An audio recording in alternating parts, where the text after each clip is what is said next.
Esti gyors. És itt van velünk a telefonnál Ligeti Miklós, a Transparency International Magyarországi jogi igazgatója. Jó napot! Jó napot kívánok! És hát egy szép jogi siker után beszélünk, másodfokon is megnyerte a Transparency International azt az adatigényléssel kapcsolatos pert, amelynek során azt szeretném megtudni, hogy a MOL által létrehozott cég, ez a MOL Mohu Zrt., ez mint egy nyelvtörő dolog, tehát amelyik a hulladék feldolgozással és gyűjtéssel fog foglalkozni, az milyen szerződéseket kötött. Ez most kész, tehát másodfokon vége van ennek a történetnek? Tehát most már lehet menni az iratokért? De jó lenne, ha egyszer arról beszélgethetnénk itt a Klubrádióban, hogy kértünk adatokat, és megkaptuk. Vagy hogy igazából nem is kellett kérnünk az adatokat, hanem azok ott voltak, és mi csak arról beszélgettünk, hogy olvasva azokat, hogyan értelmezzük közösen a megoldást. Ehelyett ugye mi állandóan arról vagyunk kénytelenek beszélni, hogy eltitkolták, de a bíróság végül is nekünk adott igazat. Na most a hulladékkoncesszió ügyében a Transparency International Magyarország több pert is indított. Az egyik peres irány az a MOL, illetve a hulladékos leánycége által annak érdekében megkötött szerződésekre vonatkozott, hogy egyáltalán igazolni tudják a hulladékkezelési tevékenység ellátására vonatkozó felkészültségüket, tehát hogy a szükséges szakmai kapacitásokat létrehozták. Ezt a pert is megnyertük már jogerősen, még várjuk az adatokat, tehát hogy tudtommal ott nem terjesztettek elő semmilyen jogorvoslati kérelmet, tehát valószínűleg hamarosan megjönnek ezek az eddig titkolt szerződések. Ez önmagában egy hosszú perlési sorozat volt, aminek egyébként az elején sok kudarc után végül a harmadik körben sikerült a végére érnünk győztesen. Mennyi idő, mondta, hogy hát még mikor fogunk arról beszélni, hogy mik vannak az adatokban, de mennyi ideig tudják még húzni? Mennyi ideig tudják az időt húzni? Hát mondjuk nem fellebbeztek a számunkra győzelmet eredményező elsőfokú ítélet ellen, meg kell várnia, még a bíróság megállapítja egy úgynevezett jogerősítő végzésben, hogy valóban jogerőre emelkedett az ítélet, mert nem érkezett fellebbezés ellene, a határidőben, és akkor a jogerősítő végzést külön kézbesítik, és akkor onnantól számítottan 15 nap, tehát ezzel még el lehet trükközni talán október közepéig. Már szinte belátható idő. Lehet, hogy nagyon amatőr a kérdésem, hogy nem kell ilyenkor attól tartani, hogy bizonyos iratok ledarálódnak, meg semmisülnek, vagy éppen a szemétben végzik, hiszen mégiscsak egy hulladékkezelő cég. Én nem szeretnék ötletet adni ennek a csapatnak, meg ez azért mégsem a külügyminisztérium, ahol ugye akkora a térdigérős lendriánság északi szélben, hogy itt elkallódnak, megsemmisülnek azok az iratok, amelyek igazolják, hogy 180 milliárd forint értékben miféle beszállító cégtől sikerült lélegeztetőgép helyett horkolásgátlókat lenni, malajziai átszállással, kínai eredetből, hongkongi és szingapúri kifizetéssel. Magától értetődik, hogy ezek az iratok elkalódnak ennyi ország között. De és semmi következménye nincs, tehát nem halljuk, hogy valakinek azt mondták, hogy na fiam, akkor azért bajban vagy, mert ennek meg kéne lennie.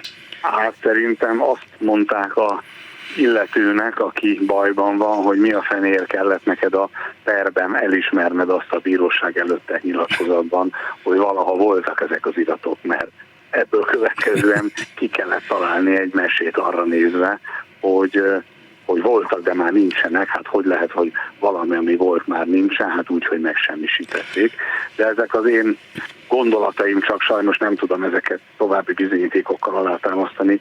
Hiába rontottunk neki újabb adatigényléssel a külügyminisztériumnak, hogy akkor végül is adja már oda a megsemmisített iratok valaha volt létezését igazoló úgynevezett metaadatokat, tehát ezeket az iratkezelési rendszerben rögzített háttéradatokat. Ugye minden normális országban, ahol az előírás úgy szól, hogy irat egyenlő iktatás, tehát iktatás egyenlő irat, vagyis irat és iktatás nem működhet külön, nem távolodhat el egymástól. Minden normális országban, ahol ez a törvényi parancs, ott az iktatás hiányából logikusan következik, hogy irat sincsen, hiszen ha lenne irat, úgyis iktatták volna. Ez már nem egy normális ország, itt már az iktatás hiányából csak annyi következik, hogy lehetett irat, de nem teljesítették a törvény előírást. Aztán jó napot. Visszatérve egy pillanatra még erre a hulladék koncesszióra, itt ugye 35 évre a MOL nyert el a lakossági hulladékkezelést és részben az ipari hulladékkezelést is, tehát ez egy elképesztő üzlet, nagyon nagy infrastruktúrát igényel, és hát úgy tűnik, hogy persze a pénzt ott beszedik, de a munkát azt olyan alvállalkozókkal végeztetik el, akiknek egyrészt nyilván megéri, másrészt nem biztos, hogy költséghatékony lesz ettől ez az egész üzlet. Hát ezt egyelőre nem tudjuk. Ugye a közérdekű adatigénylés, mint civil eszköz, az nagyon korlátozott hatókörű. Az a per, aminek a jogerős megnyerése kapcsán ez a beszélgetés elkezdődött, az a hulladékkoncessziónak egy másik részterületére vonatkozik. Ez a MOL és az állam között még 2022 nyarán megkötött koncesziós megállapodásnak a eddig még titkos mellékletei. Ezeknek a titkos mellékleteknek a nyilvánosságra hozatalára kötelezi a jogerős ítélet a koncesziós irodát, amelyik ezeknek a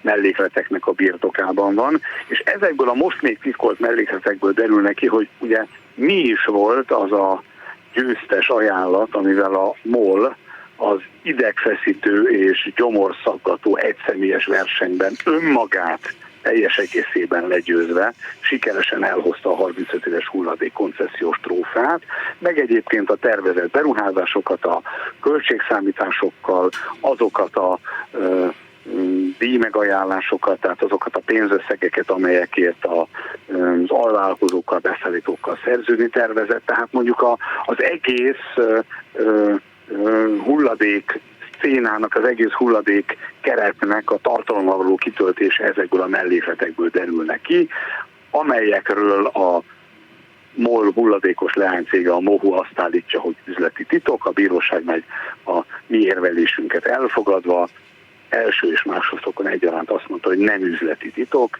az egy valószínűleg külön beszélgetés tárgyat képezhetni, mert önmagában szép, hogy egyébként a tavaly nyáron elfogadott korrupciós törvény dömping részeként sikerült a kormánynak azt a szabályt beletolnia az információszabadság törvénybe, hogy az üzleti titok védelmében gazdasági szereplők is beléphetnek a adatok kiadni kért adatok titkolása mellett érvelő állami szervek segítésére.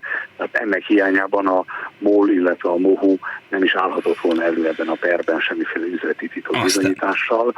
A kormánynak meg mivel nem üzleti szervezet, nem is lehet üzleti titka. Magyarországon, mint már többször mondtam, sok minden összekeveredett az utóbbi években. Köszönöm szépen Ligeti Miklósnak, a Transparency International Magyarország jogi igazgatójának. Viszonthallásra. Köszönöm szépen, viszonthallásra. Esti Gyors, a hírek háttere.